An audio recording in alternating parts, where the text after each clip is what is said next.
사랑하고 축복합니다. 여주동행 바나바 라이프 오늘의 여바라 시간입니다. 오늘도 예레미야 51장 54절에서 64절까지의 생명의 삶 묵상 나눔을 유브라데 강물에 던져진 하나님의 말씀이라는 주제로 말씀 묵상 나눔 지금 시작하도록 하겠습니다. 자, 먼저 본받아야 할 모본의 말씀입니다. 오늘까지 예레미야의 이 말씀 묵상 이전에 여호와 하나님께서는 계속해서 바벨론을 징벌하여 바벨론을 끊어버리겠다라는 음성을 예레미야를 통해서 계속 말씀을 주셨습니다. 자, 54절 55절 말씀이에요. 바벨론으로부터 부르짖는 소리가 들리도다. 갈대아 사람의 땅에 큰 파멸의 소리가 들리도다. 이는 여호와께서 바벨론을 황폐하게 하사 그 큰 소리를 끊으심이로다. 원수는 많은 물같이 그 파도가 사나우며 그 물결은 요란한 소리를 내는도다. 하나님의 주신 말씀의 소리에 이어서 이 바벨론 사람들의 큰 소리가 엄청난 천둥치듯 하는 물소리 같은 파도소리 같은 소리가 지금 들리고 있어요. 그 바벨론의 그들의 소리는 지금까지 선포된 하나님의 소리에 아랑곳하지 않는 자기 자신들의 소리를 내고 있죠. 자기를 뽐내는 소리, 자기를 자랑하는 소리, 하나님의 주권을 무시하는 마치 바벨탑을 쌓는 소리를 지금 바벨론 사람들이 내고 있지만, 그러나 오늘 묵상에서 주시는 말씀은 그것은 자신들의 파멸의 소리라는 것입니다. 바벨론이 무너지는 소리다, 이렇게 오늘 묵상에서 우리에게 말씀하고 계셔요. 57절입니다. 만군의 여호와라 일컫는 왕이 이와 같이 말씀하시되 내가 그 고관들과 지혜 있는 자들과 도백들과 태수들과 용사들을 취하게 하리니 그들이 영원히 잠들어 깨어나지 못하리라.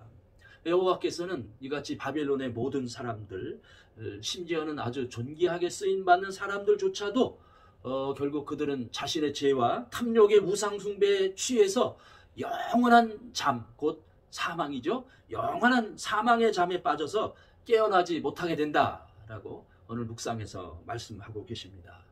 그래서 오늘 하루 그렇습니다. 오늘 하루도 세상에서 들려오는 많은 소리가 있어요. 그 많은 소리가 들림에도 불구하고 중요한 것은 그 소리 넘어 하나님의 음성, 하나님의 구원의 음성, 하나님의 양육의 음성에 우리는 귀를 기울여 주님의 말씀을 듣는, 주님의 말씀을 따라 사는 이러한 삶을 오늘 하루에 모본으로 삼기를 원하는 것입니다.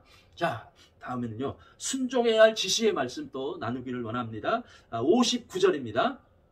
유다의 시드기야 왕 제4년에 마세야의 손자 네리야의 아들 스라야가 그 왕과 함께 바벨론으로 갈 때에 선지자 예레미야가 그에게 말씀하니 스야라는 병참감이더라. 참, 오늘 예레미야는요, 바벨론에 관한 하나님의 예언의 말씀을 지금 선포하시고, 그리고는 그 하나님으로부터 받은 그 예언의 말씀을 책으로 기록했습니다. 그리고 책으로 기록한 그것을 시드기야 왕과 함께 바벨론에 이제 조공을 바치러 가는 대신이죠. 이 스라야라고 하는 대신에게 그 책을 전하였습니다. 그리고 명령했어요. 스라야는 지금 예레미야의 서기관 바룩의 형제입니다. 그는 시드기야 왕의 의전과 조공을 총괄하는 병참감으로 왕의 대신인 것입니다. 그래서 예레미야는 그 스라야에게 아주 중요한 하나님의 지시를 수행하도록 했어요. 자, 60절과 61절 말씀입니다. 예레미야가 바벨론에게 닥칠 모든 재난 곧 바벨론에 대하여 기록한 이 모든 말씀을 한 책에 기록하고 스라야에게 말하기를 너는 바벨론에 이르거든 삼가 이 모든 말씀을 읽고. 먼저 첫 번째로는 스라야는 바벨론에 가서 먼저 포로되어 간 유다 사람들 앞에 이 바벨론의 이제 심판에 관하여 기록된 말씀을 낭독하라라고 지시하고 있습니다. 말씀을 낭독하라. 이 말씀 낭독은 하나님의 메시지 전달과 더불어 그리고 말씀하는 그 자리에 하나님이 인격적으로 임재하시는 그러한 깊은 의미가 이 말씀 낭독에 있는 것입니다. 자, 또 62절입니다. 말하기를 여호와여 주께서 이곳에 대하여 말씀하시기를 이 땅을 멸하여 사람이나 짐승이 거기에 살지 못하게 하고 영원한 폐허가 되리라 하셨나이다 하라 하니라.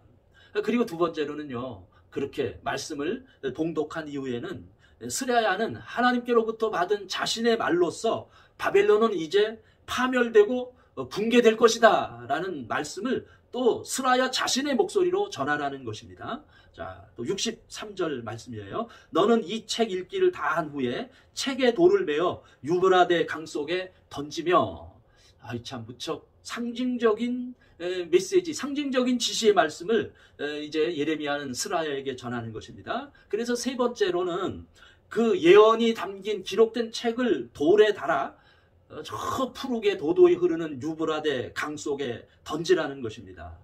이 행위가 가지고 있는 상징적인 의미가 있어요. 이 행위는 강물 깊은 곳에 가라앉은 말씀처럼 바벨론이 하나님의 그 심판에 완전히 잠긴다, 하나님의 심판에 완전히 가라앉게 된다라는 의미가 있고요. 그리고 또 다른 의미는 그 강물 속에 던져진 그 말씀은 흐르는 유브라데 강물처럼 여전히 지금도 역사를 향해, 하나님의 구속사를 향해 흐르는 강물처럼 계속 흐른다라는 의미로 오늘 이 말씀을 좀 해석할 수가 있겠습니다. 이처럼 하나님의 말씀은 영원하다. 그래서 우리는 그 영원한 말씀을, 지시의 말씀을 따라 살라라고 하는 오늘 이 말씀을 우리의 지시의 말씀으로 삼는 것입니다. 자, 끝으로 한 가지 더 약속의 말씀, 우리가 붙잡아야 할 약속의 말씀 나눕니다. 64절입니다. 말하기를 바벨론이 나의 재난 때문에 이같이 몰락하여 다시 일어서지 못하리니 그들이 피폐하리라 하라 하니라. 예레미야의 말이 이제 끝나니라. 하나님의 말씀처럼 바벨론은 몰락하여 다시 회복하지 못하게 되었습니다. 그리고 오늘 묵상 말씀 제일 끝에 이제 예레미야의 말이 끝나니라 라고 기록하고 있습니다. 예레미야의 예언이 끝났습니다. 이제 끝났어요. 그런데 끝이 아닙니다. 새로운 시작입니다. 지금도 여전히 유브라데 강물이 도도히 흐르듯이 하나님의 구원의 말씀은 지금도 흐르고 있습니다. 어디에서 흐를까요? 우리의 배에서 여전히 생수의 강이 흐르고 있습니다. 오늘 이 말씀을 묵상하며 저는 주님께 여쭈었어요. 주님이 제게도 참 예레미야와 같은 이러한 비전의 말씀을 주셨는데 이 말씀을 어디에 던질까요? 이렇게 주님께 여쭈었더니요, 주님은 제게 이런 감동을 주셔요. 먼저 내 뱃속에서 생수의 강이 흐르도록 내 뱃속에 던져라. 그리고 그렇게 그 생수의 강이 내 배에서 흘러서 이 땅을 향해서, 열방과 세계를 향해서 흘러가게 하리라. 이 약속의 말씀을 저는 붙듭니다. 오늘로써 예레미야의 예언이 끝납니다. 그러나 며칠 더 예레미야서는 계속되지만 실질적인 예레미야의 예언은 끝납니다. 이 말씀이 나의 뱃속에서 생수가 되어 흐르게 될 것입니다. 단순하게 하나의 샘물이 아니고요, 송송 솟아나는 우물 정도가 아니고요, 생수의 강물이 되어서, 이 강물은 도시를 만들고 문화를 만들지 않습니까? 이 구원의 강물의 비전을 갖습니다. 그래서 유브라데 강물에 던져진 말씀은 지금 내 배에서 생수의 강으로 흐르고 있습니다. 여봐라, 여주동행 바나바 라이프, 오늘도 내일도 계속됩니다. 사랑하고 축복합니다.